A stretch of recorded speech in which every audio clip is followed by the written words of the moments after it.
أما بعد فأعوذ بالله من الشيطان الرجيم بسم الله الرحمن الرحيم له معقبات من بين يديه ومن خلفه يحفظونه من أمر الله إن الله لا يغير ما بقوم حتى يغيروا ما بأنفسهم وإذا أراد الله بقوم سوءا فلا مرد له وما لهم من دونه من وال صدق الله العظيم وصدق رسوله النبي الكريم ونحن على ذلك من الشاهدين والشاكرين والحمد لله رب العالمين. درود شریفون. اللهم صل علی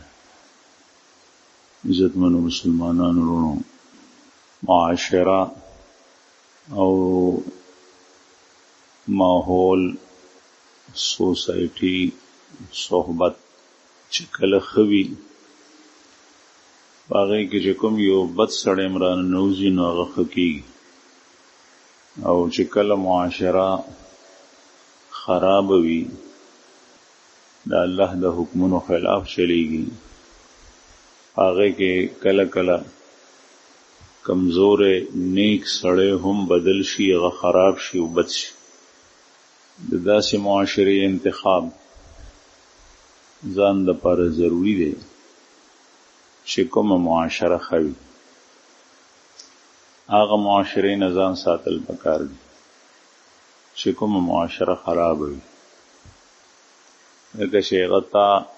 ستا اهل و عیال اولاد نوې نسل ټول بربادي او نیک معاشره هغه کې ډېر په سهولت سره خپلم نیک شي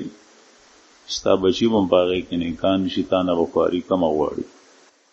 او چې کله معاشره خرابېږي هغه د دین خرابېږي چې باغی کې لومبه کس غلط حرکات خراب کارونه شروع کی هغه انتهایی فاسق او فاجر سړی هغه د خطا او د غلطۍ نه بیا هغه ته نور افراد ګوري هغه څه بد عملونه کوي دې سره ټوله معاشره خراب شي معاشره د افرادو نه جوړیږي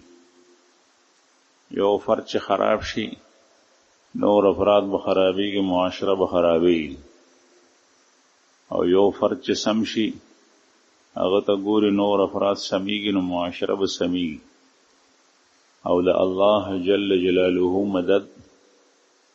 هغه معاشري سره هغه خلق سره هغه قوم سره هغه جماعت سره چې کوم نیک معاشري نیکان وي د الله جل جلاله اطاعت او عبادت پاغي کې موجود وي د رسول الله صلی الله علیه وسلم اطاعت او داغی په تعلیمات او ارشادات باندې تلل باغی کې موجود وي او بیا چې کله معاشره سموي د الله پاک مدد وي د الله جل شانه په هغه معاشره باندې لاس وي د الله حمایت وي د الله نصرت وي د الله معیت او چې کله معاشره خرابېږي الله جل شانه دا خلق نشته نعمتونه واخلي قرآن کریم دا آیت ماستاسو پوڑان دیولست ان الله لا يغير ما بقوم حتى يغيروا ما بانفسهم الله جل جلاله چکم نعمتونه چاته ورکړي دي هغه کې تغییر او تبدیلی الله نه راولي الله جل جلاله څخه په نوم باندې بخل نشتا چې داغه په خزانو کې څه کمې راځي هغه نه لري کوي کوم نعمتونه چې خلکو ته ورکړي که هغه دنیوي نعمتونه دي که هغه اخروي نعمتونه دي حتی یغیروا ما بانفسهم دا غایه ده تر څو پورې چې هغه دغه خلکو هغه خپل حالت کې تبدیلی راوستي مخکې ایمانی معاشره وه اوس د کفر خصلتونه او اعمال پاغې کې شروع شول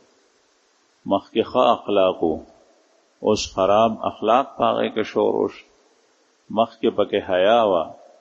اوس پکې حیا نشتا مخکې پکې پرده وا اوس پکې پرده نشتا مخکې پکې غیرت هو اوس پکې غیرت نشته ایمانی مخکې پکې د الله جل جلاله عبادت 100% هو اوس د الله جل شانه بندگی او مستراتل په معاشره کې 10% هم نشته دا تبدیلی چې کله راشي د الله جل جلاله په تکوینی قوانینو کې هم تبدیلی راځي بیا د اسمان ارادیم بدلی شي بیا د ځمکې ارادیم بدلی شي بیا د بارانونو ترتیب هم بدل شي بیا د سیندونو ترتیب هم بدل شي بیا د غرونو ترتیب هم بدل شي بیا په سفلیات او په علویات او دواړو کې ښکته بره کې تبدیلی راځي ځکه چې دا تکوینی نظام ټول د الله جل شانه په قبضه قدرت کې دی بیا هغه هواګانې چې کوم د انسان د فائدې لپاره الله جل جلاله چلی وارسلنا الرياح رواح لواقح قرآن کریم کې الله پاک فرمایي موږ د هواګانې چلو لواقح چې دا د وریځې بلار وي کی باران د اوبونه ډکش او کوم ځای کې چې قحط سالی وي هلته اوبه ووري بیا دغه هواګانې د قومونو خلاف چلیږي او د قوم عاد غونې د ډیر مضبوط بدن والا او د دنګو لړو ونو والا خلق هغه بیا په دې هوا سره تباش دا بیا د هغه قوم خلاف شو بیا د بارانونه چې هغه باران د رحمت وي ځمکې نه زرغونه کېږي هغې سره دا باران بیا د سیلاب په شکل کې د خلکو د عذاب سبب جوړ شي حضرت نوح علیه السلام په قوم باندې د اسمان نه باران راورېدو او هغه دې حد ته لاړو چې په ځمکه باندې آباد ځمکه باندې اوج ځای پاتې نشو بیا دا سمندر چې هغه د دنیا دریابونه هغې ته غورځېږي او په هغې کې د انسان څومره فایدې دي په هغې کې طغیاني راشي او فرعون چې ځان ته یې سوی او د هغه قوم قبطیان هغه په همدغه سمندر کې خدای غرق د الله جل شانه په نظام کې بیا تبدیلی راځي تکوینی نظام کې او دا د انسان دغه خپل حالات سره ده چې په حالات کې تبدیلی وایي د ښې معاشرې نه معاشره خطا کی بربادی کی غلطی کی د حضرت آدم علیه السلام دو زامنو حابیل او قابیل حابیل مشر او قابیل کشر د دواړو په خپل کې په یو مسله باندې اختلاف رالو حابیل په حق باندې او مشر او قابیل کشر چې هغه په غلط وو د دې نه مخکې معاشره ټیک ټاک سم وه بیا دا قابیل په غلطه چې و دی غصه شو خپل رور ته او هغه قتل رسول الله صلی الله علیه وسلم فرمایي چې دغه د آدم علیه السلام زوی ډومبه کسته اول من سن القتل ډومبه چې چا د قتل بنیاد جوړې دي بل کسه وجلې دي دا ډومبه کسته بیا دې مسکین دا ضرور د لاش او داغه د مړی سره سو کې د دې چلم نور پیمانه شو په شابانه ګرځولو او داغه نه پس الله جل شانه فبعث الله غرابا يبحث في الارض كيف يواري سوءة اخيه اللہ جل شانه نے کوے کو بھیج دیا جو زمین کو کود رہا تھا کہ وہ کس طریقے سے اپنے بھائی کے جثے اور اس کی لاش کو چھپائے کارغه وته خپل چې ضرور دی لاش سره بسکه ډوغلی وکنستو بل مړ کارغه وغه پکې خخ کو په پنجو باندې خاورې په واړولې رسول الله صلی الله علیه وسلم فرمایي چې دا ډومبه کسته چې قتل کړي وي او بیا چې پراتلون کې وختونو کې څومره خلک قتل کوي نو د قاتل د خپل قتل هغه تم سزا رسی سخت سزا ده غټه سزا قرآن کریم ذکر کړی ده چې د مستحق د دې خبر دی چې د همیشه په جهنم کې پروت لیکن دا هغه عمر سزا به د یړومبي کستم رسي دا کوم چې قتل شروع کړی دی اول من سن القتل آدم علیه السلام دا زوی ابتدا د کړی ده ځکه چې د امن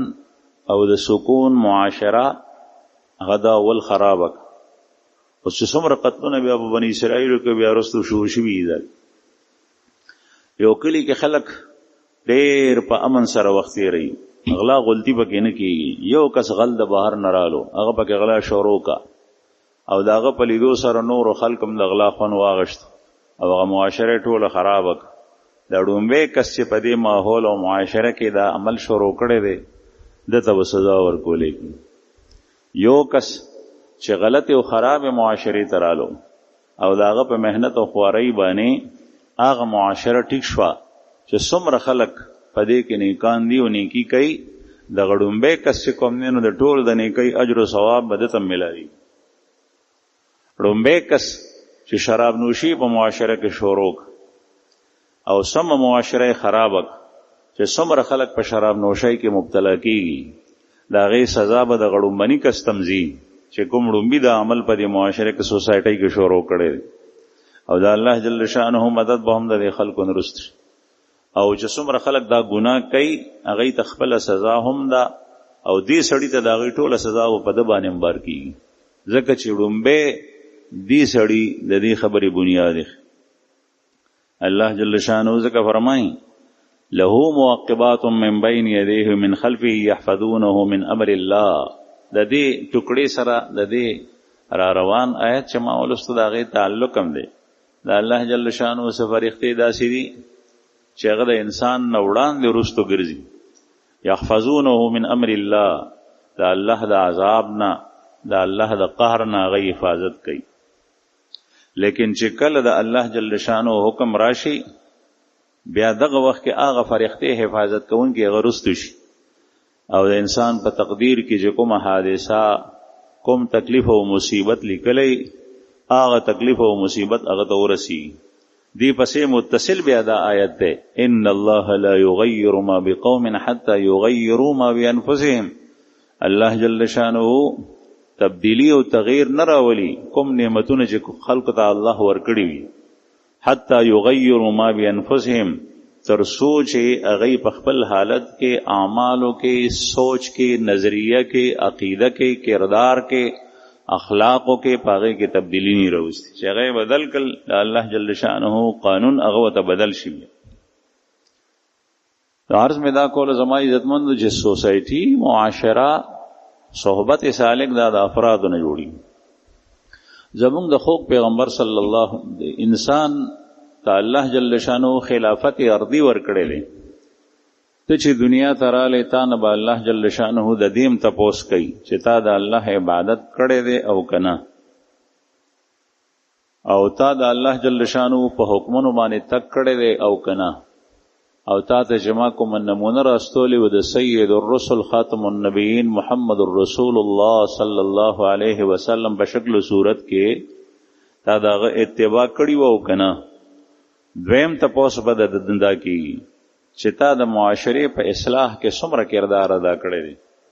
انی جاعل فی الارض خلیفه، تا ته الله جل شانه خلافت ارضی سپارلی دی. دا د خپل ذمه داری مطابق دی. د هر یو کس ذمه داری د هغې یو حد دی، د هغې یو حدود دي، هغه د هغې ذمه دار دی. رسول الله صلی الله علیه وسلم دغې ته اشاره کړي ده، فرمایي الا کلکم راع وکلکم مسئول عن رعیته. په غور سره دا خبره واورئ، غوږونه خلاص کوئ. الا د تنبیه دپاره ده، متوجه شئ. کلکم راع، په تاسو کې هر یو سړی مشر دی، هر یو سړی نگران دی، هر یو سړی محافظ دی، هر یو سړی نگهبان دی، هر یو سړی شپونکی دی.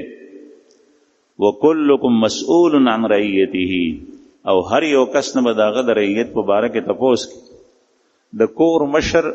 د کور په باره کې مسئول دی. هغه څوک دی؟ نارینه. د بچو پلار، د ښځې خاوند. الرجال قوامون علی النساء، دا صرف د پیسو ګټلو مشین نه دی چې نوکریو ځان ته وګوري، په هغې کې ډېرې تنخواوي، تجارت او کاروبار ځان ته وګوري، په هغې کې ډېرې پیسې ترلاسه کېږي او دی راډیو کور کې غورځوي. او د کور افراد هر څنګه ماحول او معاشره چې ځان ته جوړی دا غي خپل خوخه ده. دا د کافرانه کردار دی، دا کافرانه سوسایټي ده، دا د مشرکینو کردار دی، دا د اغیارو کردار دی، دا د غي کورنۍ ده، د مسلمان کورنۍ داسې نه.